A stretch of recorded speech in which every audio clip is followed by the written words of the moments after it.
City of mine, how I love the city of mine.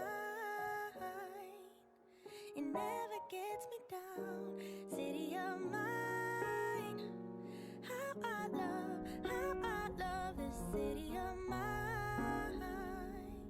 It never gets me down, yeah. I was born in the city, I was raised on its edge. What is going on, boys? Welcome back to the channel.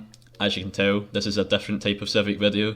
However, tomorrow or in the next couple of days there is going to be an actual MTS season which I'm going to be doing. I've already got enough content for the first video, so stay tuned to then to actually see a little teaser for that. But anyways, we're going to get into this, as this is going to be the top best 8 solo base spots, personally in my opinion. So a lot of you may actually recognise this spot from me and Baller's How to Duo MTS series, which was my series name, but I'm pretty sure this is an official spot. As you can see, you can only get up with a Bloodstalker or actually zip lines with a Ravager, and you can place a Cliff Plat down in another one. It's very good for unofficial. There's a back entrance where you can farm crystal, stone, flint, wood, anything you need, apart from a little bit of metal, as you're probably going to want to go to the blue zone for that. There is only 2 entrances. You've got that back entrance and then the front entrance we came through, and then for the actual main base you've only got that one entrance in the roof. And it's actually pretty decent, as you can get quite a lot of done here, especially if you've seen how my series went with this. But anyways, let's get into the next spot.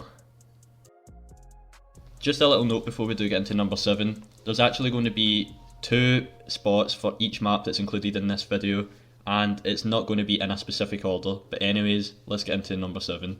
So this is actually a rat hole that I found way back in when I was doing solo on beginners MTS, and the main thing you want to look for is actually that metal structure which I just looked at there, and then you come through these rocks, and then just up behind it there's a little crouch point. Sadly this is an unofficial spot, however for anyone that likes to play unofficial, which I'm pretty sure a lot of us do, this is a very good spot as it has a lot of height and you have enough room to get enough layers just for new floors, a crafting station, and for even raising tames, as you can even raise reapers on the roof. Let's get into the next one. Now, as you can see, we're on the centre. So this spot is actually near the floating islands and green obelisk. So the main point you're going to want to look for is obviously the coordinates 44.6 by 25.3, but there's also a little ramp that is going to be leading up the way, and just below it you need to swim under the water all the way down here, and then you will find this little rat hole that is very good, especially for smaller kind of tribes, or even probably up to 4 man, but a solo person could probably hold this off if you're a dedicated player. And this is the ramp I'm actually talking about right here. So what you're going to have to do is head right down here, and as you can see, this little hole right here, you just swim right up. The only disadvantage is you can get trapped in unless you actually have another cliff plat outside with turrets or something on it, but if you do manage to hold this off, there is a lot of room in here, especially for anything you want to do, crafting station, anything raising tames, and you can also raise water tames down below and build. I actually do really like this spot, but anyways, let's get into the next one, boys. So number 5, probably one of the most known spots, or even the most popular spot on this list, but as you can see the coordinates if you haven't found it, 53.2 by 3.6 or even 2, just depends on how far you actually go in, but it is pretty easy to find. All you want to do is come and find this little waterfall, go up and find this little ledge where there's only one entrance into it. Again, you can get trapped in, it's kind of popular, however if you manage to build it right, you'll definitely be able to hold it off, and especially if you build a cliff platform and even just hide up above, as it's got a lot of room. So as you can see, this is actually an official spot, but for unofficial it's probably even better, as building in unofficial is so much more OP, as you can build in certain spots where you shouldn't be able to. But for official, it's actually a pretty decent spot, but I'd recommend this spot for unofficial as you'll be able to defend it much easier. But anyways, let's head over to Genesis. Now, one of the actual spots that I go for when I'm starting out on a fresh wipe on beginners in the southwest biome in the Arctic. As you can see, the coordinates 76.7 by 14.8. There's actually 2 spots to this little base location, but this one is actually probably the best in my opinion, as it goes deeper down and you could set up turrets all around it, and there's a lot of more room, especially for the amount of room you have to build. But I'm not that good at building, so I mean, I just had to show you that it's buildable in it anyway.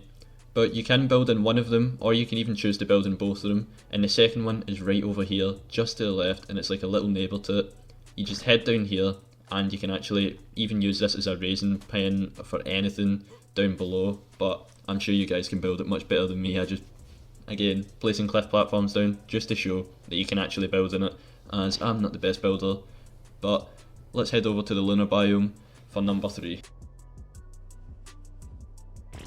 So number 3 is actually in, again, the southwest biome, however this time it's in the lunar. This spot is pretty good. As you can see, the coordinates 42.5 by 11.7. You just need to run right down here until you get to the world border and this little cross point. You just come right down here and you can place some cliff plats down. Sadly, I'm pretty sure this is unofficial, but I mean, it's a very good spot as you're well protected from above, and for early game, for trying to get a base up and you just have the cliff platform down, it is very good as you have a lot of room and you can even probably build it very good with walls even going around it, with turrets on hatch frames going around. But anyways, let's head over to Crystal Isles. So number 2 on Crystal Isles, floating islands. As you can see by the coordinates 45.2 by 72.4. What you're going to have to do is come into this little cave part, and all you have to do is head over to the right until you see these little like water part. It's a little pond and with the little light plants, and all you have to do is come to this little crouch point that is pretty good for a solo player especially, or even a duo, a trio maybe pushing it, but it is pretty well protected, but you can get blocked in, which is probably the only con of this. But if you build it right, then I'm sure you're going to have fun, especially if you're only looking for PvP and you don't mind actually getting fobbed up on. But I mean, it's a pretty well hidden spot, so I do recommend it as there's a lot of room to work with and you can definitely get a crafting station up and even raise some tames in here. However, I'm not sure how big the tames are that you're actually going to want to raise in here, as there might not be too much room. But for a solo player or a duo, it's well enough. Let's get into number 1. And finally for number 1, again Crystal Isles, but this time we're in the swamp biome. So as you can see, the coordinates 76.1 and 66.9 longitude. And this spot is actually pretty good. So what you're going to want to do is actually come to this little pond or lake, whatever you want to call it, look for these 3 waterfalls and head to the left. So this is an actual official spot. You can build it pretty well, and I actually do recommend it, as I've built here before personally before I'd started doing YouTube for a series or anything, and I did manage to last in here. It was pretty good. So this is your front entrance, where you're probably going to want to have a turret tower or something, a turret wall, and then you head right down here. But the best thing about this is that you can actually raise water tames down here, and I mean, that is very good, especially for just how productive this spot actually is. You can have cliff platforms going about, you can even place foundations down in the water. Depending if you have pillars, that's the only way you're probably going to be able to build, with the foundations and ceilings. But anyways, this has been CIVIC boys. I hope you enjoyed this type of video. Stay tuned for the MTS video, and peace.